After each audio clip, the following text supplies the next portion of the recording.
কদিন আগে আমার এই ভিডিওটা অনেকেই দেখে থাকবে। আমার মা মিষ্টি দই বানিয়েছিল নিজে হাতে আর খেতে দিচ্ছিল নাতনিকে, নাতনি আসার আনন্দে। সাধারণত আমি কোনো কন্ট্রোভার্সিতে যাই না, কিন্তু কিছু কিছু কমেন্ট কিছু মানুষের দেখে অবাক লাগে। তারা আগে দেখলো না, পিছনে দেখলো না, হঠাৎ করে একটা কমেন্ট করে দিল। তা আমি ভেবেছিলাম ওই কমেন্টটার উত্তর বাড়ি ফিরি তারপর দেব। এই যে দেখছো আমার বাড়ির চারপাশটা, রেমাল আসার আগে আমার যেটা শ্বশুর বাড়ি তার প্রত্যেকটা নিচের তলা, শোকেস, আলমারির তলা, ট্রাঙ্কের ভেতর সমস্ত কিছু খালি করা হয়েছিল। কারণ আমি আমার আগের একটা পোস্টে দেখিয়েছি যে আমফানের সময় কিভাবে বাড়িতে গঙ্গার লক গেট খুলে দেওয়ার পরে জল ঢুকেছিল। এমনকি আমাদের সারা বাড়ির মেঝেগুলো দেখলেও দেখবে মেঝেগুলো সব ফাটা, ওই জল ঢুকে এই অবস্থা হয়েছিল। আমার মেয়ে, আমার বাড়ির কাজের ছেলে, আমি, আমার কর্তা সবাই মিলে বাসন কোসন থেকে শুরু করে সমস্ত কিছু টেবিলের ওপর রাখছিলাম। এইভাবে পোটলা বেঁধে বেঁধে জিনিসগুলো রাখছিলাম। খাটের তলায় যেরকম বাঙালি বাড়িতে, মধ্যবিত্ত বাড়িতে থাকে যা জিনিসপত্র, আলমারির তলার জিনিসপত্র সমস্ত কিছু রাখছিলাম যাতে জল ঢুকে এগুলোর ক্ষতি না হয়ে যায়।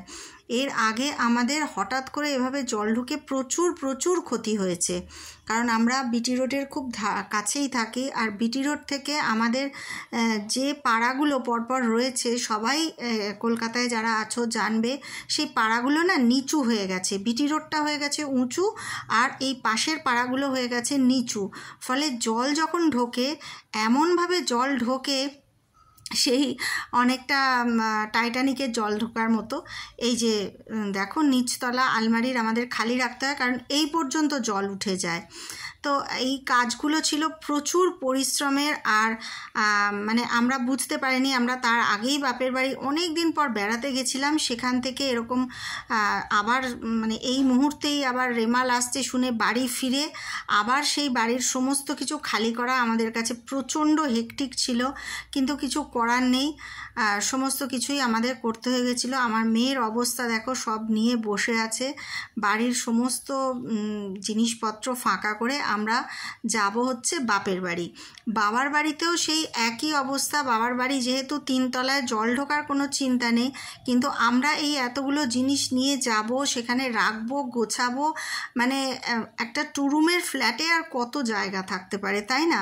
2টো মানুষ ওখানে থাকে, সেখানে যখন 5 জন হয়ে যায় এবং তাদের কিছু প্রয়োজনীয় জিনিসপত্র যা আমাদের রোজকার ব্যবহারে না নিলেই নয়, সেটা যদি নিয়ে যেতে হয়, তাহলে তাদের ওই 2 রুম ফ্ল্যাটটার কীরম অবস্থা হয়ে যায় নিশ্চয়ই বুঝতে পারছো। তো আমরা সেইভাবেই উপায় না দেখেই, এই যে আমাদের পাড়াটা, এত সুন্দর পাড়াটা, এটা পুরো একদম জলে ভরে যায় যদি লক গেট খোলে। কিন্তু এই যে খালটা, অনেকে ভাবে এই খালের জন্য জল ওঠে, কিন্তু এই খালটা বাগজোলা খাল, এই খালের জন্য কিন্তু আমাদের কোনো দিন পাড়ায় জল জমেনি।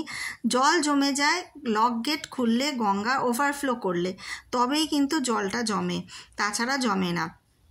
আমার মেয়ে নিজের বালিশ ছাড়া শুতে পারে না, সেটাও বগল দাবা করে চলেছে। আর সব সময় ভয় লাগে বাড়িটার জন্যে। বাড়িটা অনেক ঝড় বৃষ্টি সহ্য করেছে। আবার আসছে রেমাল। একবার হলো আয়লাতে আমার সোফা ডুবে গেছিল। এই সোফা এইখানে ফেলে রেখে, তখন রাস্তা অনেক বছর আগে, তখন রাস্তা নিচু ছিল, এইখানে সোফা রেখে শুকাতে হয়েছে। মানে এই নিয়ে আমি বিয়ের পর থেকে প্রায় 5 থেকে 6 বার এরকম জল ঢুকে। শুনলেন তো, বিয়ের পর থেকে 5 থেকে 6 বার এইভাবে আমরা জলের কবলে পড়েছি। কিন্তু সবথেকে কষ্ট হয় যখন জল তো ঢুকলোই, তার সাথে সাথে কারেন্ট অফ হয়ে যায়। আর মানে তখন ঘরের মধ্যে এমন অবস্থা, নামলে জল, পা দিলেই জল ঘরের চতুর্দিকে। কিন্তু তার মধ্যেও আমাদের মানে খাওয়া দাওয়া করতে হবে, টয়লেট যেতে হবে, সে যে কি নিদারুণ কঠিন অবস্থা। যতক্ষণ না ভোর হচ্ছে, সারা রাত্রির আমাদের যে কিভাবে কাটে। সেই জন্যে এবারে বাবা মা জোর করে বলল যে না, তোরা জিনিসপত্র নিয়ে চলে আয়, ঝড়টা কাটুক, তারপরে আবার ফিরবি। আর গরম ছিল সেদিন প্রচণ্ড। দেখুন আমাদের অটো ভর্তি হয়ে গেছে সব জিনিসপত্রতে। আর আমরা চলেছি বাবা মার কাছে। তখন প্রায় মানে সূর্য ডোবে ডোবে সন্ধে হবে এই রকম অবস্থা। আমাদের না হয়েছে কারোর স্নান খাওয়া, না হয়েছে কিচ্ছু। ওদিকে বাবা মাকে খালি বলে এসেছি যে তোমরা স্নান খাওয়াটা করে নাও, কারণ তোমাদের বয়স হয়েছে, আমরা পৌঁছতে পৌঁছতে দেরি হবে, কারণ এতগুলো জিনিস গুছিয়ে ঘরদোর তালাবন্ধ করে পৌঁছবো, তারপরে আবার ওখানে গোছাবো, তারপরে একটু বসে তবে তো স্নান খাওয়া করব, তোমরা সেরে নাও।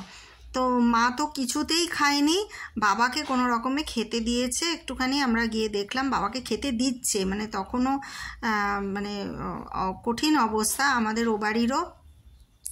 তো কোনো ক্রমে মানে আমরা নামলাম, মানে সমস্ত গুছিয়ে গেছিয়ে, আর স্নান করে উঠে খেতে খেতে মানে আমরা তো খেয়েছি অনেক, তখন সন্ধে নেমে গেছে, আর মেয়েকেও যখন মা খেতে দিচ্ছে তখন সূর্য প্রায় ডোবে ডোবে এইরকম অবস্থা। তো চিত্রগুলো আমরা সবসময় আপনাদের কাছে যেগুলো মানে ব্লগাররা আনি, সেটা হচ্ছে আমাদের জীবনের একটা ভালো দিক। কখনো ভালো একটা রান্না করলে সেটা দেখাই, কখনো কোথাও বেড়াতে গেলে সেটা দেখাই, কিন্তু আমাদের জীবনের এই দিকগুলো যেগুলো আমাদের প্রাণান্তকর পরিস্থিতি হয় সেগুলো দেখাতে চাই না। কি দরকার? আমার তো ভালো লাগে না যে আমি মানুষের এমন কোনো ব্লগ দেখাবো যেতে মানুষের মনটা খারাপ হয়ে যায় বা তারা চিন্তা করে, খুব একটা দেখাতে চাই না। কিন্তু কিছু কিছু মানুষের বক্তব্য আমাদের এইটা দেখাতে বাধ্যই করে। যেমন আজকে আমি এটা দেখালাম, এই পরিস্থিতিগুলো, এই ছবিগুলো না দেখলে আপনারা হয়তো বুঝতে পারতেন না রেমাল আসার আগে আমাদের কি কঠিন পরিস্থিতির মধ্যে যেতে হয়েছিল। এবারে নিশ্চয়ই ভাবছেন যে কি এমন কথা যেটার জন্যে আমি এই ব্লগটা করছি। কথাটা ছিল বিছানায় ভাত। আপনারা অনেকেই সেদিনকে, আমি কারোর নাম করে বলছি না, হয়তো আমার এই ব্লগ দেখার পর উনি কমেন্টটা ডিলিটও করে ফেলতে পারেন, কিন্তু কোনো একজন আননোন পার্সন যিনি আমার ব্লগ কোনোদিনই ফলো করেন না, তো আমি আমার মেয়েকে বিছানায় বসে ভাত খাওয়াচ্ছিলাম, কারণ আমাদের মানে ডাইনিং যে জায়গাটা, সেই জায়গাটায় জিনিসপত্রে ওলট পালট হয়ে যা তা অবস্থা হয়ে গেছিলো। সেই জন্যে মা সেদিনকে বিছানাতেই ভাত দিয়েছিল। আর দেখুন, আমার মেয়ে বড় হয়ে গেছে, কিন্তু বাড়িতে যাদের বাচ্চা আছে তাদের বিছানা কি ঠাকুর ঘর কি এইরকম বলে কি আলাদা কিছু করা যায়? আমার মনে হয় যায় না।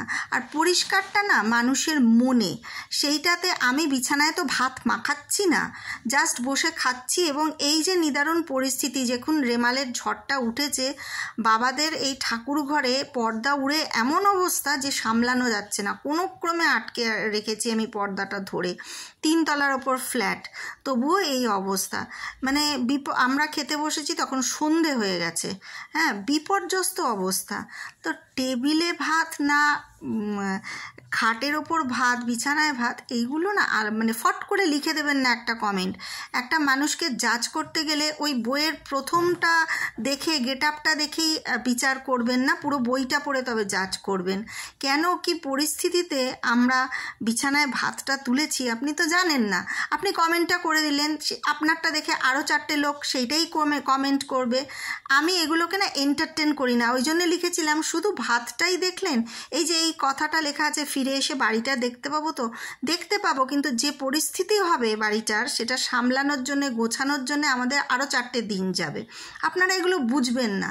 সুতরাং মানুষের পরিস্থিতি না দেখে, না বুঝে দুমদাম কমেন্ট করার আগে একটু ভাববেন যে আমি লিখবো একটা অপরিচিত জায়গায় এই কমেন্ট, ওদের কি পরিস্থিতি একটু আগে ভাবি। তো যাই হোক, এটা আমাদের ফেরার ভিডিও দেখালাম। আর হ্যাঁ, বিছানায় ভাত তোলার আর একটা কারণ হচ্ছে আমার মায়ের প্রচণ্ড হাঁটুতে ব্যথা, আমার মা নিচে বসতে পারেন না, তার 70-এর ওপর বয়স, তো সেই জন্যে বিছানাতেই ভাত দিয়ে আমার মেয়েকে সেদিনকে খেতে দিয়েছিল। আর আপনারা যদি এটা দেখেন, যিনি কমেন্ট করেছেন তাকেও বলছি, আপনি যদি আমার ব্লগটা দেখেন তাহলে আশা করি বুঝতে পারছেন আমার মার বয়সটা আর কিভাবে সিঁড়ি দিয়ে নামছে কষ্ট করে, আপনি দেখে নিন। এইগুলো আমি সাধারণত ভিডিওতে আনি না, দেখাই না, কিন্তু আজকে বাধ্য হলাম কমেন্টটা পাওয়ার পরে এইটা দেখাতে। হ্যাঁ, কত কষ্ট যে আমাদের হয় একটা ব্লগারের, এই সবগুলো শ্যুট করতে।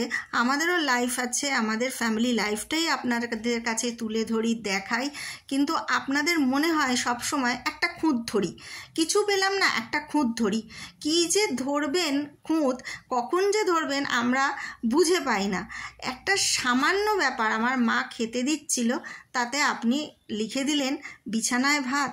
আগে ভাবলেন না, পরে ভাবলেন না। যাই হোক, দেখুন জল জমে এখনও রাস্তার কি অবস্থা। আমরা রেমালের পরের দিন বাড়ি ফিরেছিলাম। বাড়ি ফিরে আবার গোছগাছ করে বসতে একটু টাইম লাগলো, তাই ভিডিও পরপর আসছে না। এই ভিডিওটা একটু বড় হয়ে গেল, সবাই ক্ষমা করবেন বন্ধুরা। এতগুলো কথা না বললে ঠিক মনটা শান্তি হচ্ছিল না। আফটার অল আমার মাকে বলা হয়েছে, তো মায়েদের এইভাবে অপমান করবেন না। আপনারাও মা, আপনারাও সবাই বুঝেই চলেন জীবন, এটাই আশা করব। একটু ভদ্রতা বজায় রাখবেন। নমস্কার। আর হ্যাঁ, ঈশ্বরের অসীম কৃপা আর বন্ধুদের শুভেচ্ছা, এবারে আমাদের বাড়ি জল ঢোকেনি।